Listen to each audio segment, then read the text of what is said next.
தேர்தல் செயல்முறைகளை எளிதாகவும் நம்பகமானதாக மற்றும் வெளிப்படைத்தன்மையுடனும் மாற்ற இந்திய தேர்தல் ஆணையம் கடந்த 6 மாதங்களில் 28 புதிய முன்னெடுப்புகளை மேற்கொண்டுள்ளது.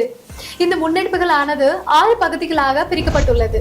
அரசியல் கட்சிகளுடனான இணைந்த செயல்பாடுகள், தேர்தல் முறைகளுக்கான தூய்மைப்படுத்துதல், தொழில்நுட்பத்தின் பயன்பாடு, வாக்காளர் பட்டியலின் துல்லியம், வாக்களிப்பதை எளிதாக்குதல் மற்றும் திறன் மேம்பாடு ஆகியனவாகும்.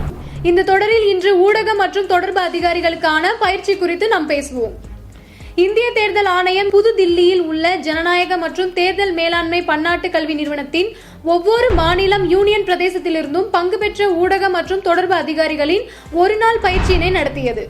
ஊடக மேலாண்மை, சமூக ஊடக உத்திகள் மற்றும் தேர்தல் செயல்முறை தொடர்பான பொது தொடர்பு ஆகியவற்றில் பங்கேற்பாளர்களின் திறன்களை வலுப்படுத்துவதை இந்த பயிற்சி நோக்கமாக கொண்டுள்ளது. அடுத்த காணொலியில் இந்திய தேர்தல் ஆணையத்தால் மேற்கொள்ளப்பட்டுள்ள பிற முன்னெடுப்புகளை பற்றி காண்போம். இதுபோன்ற இந்திய தேர்தல் ஆணையம் தொடர்பான மேலும் புதிய தகவல்களுக்கு எங்களது அனைத்து சமூக ஊடக தளங்களை பின்தொடரவும் மற்றும் சப்ஸ்கிரைப் செய்யவும்.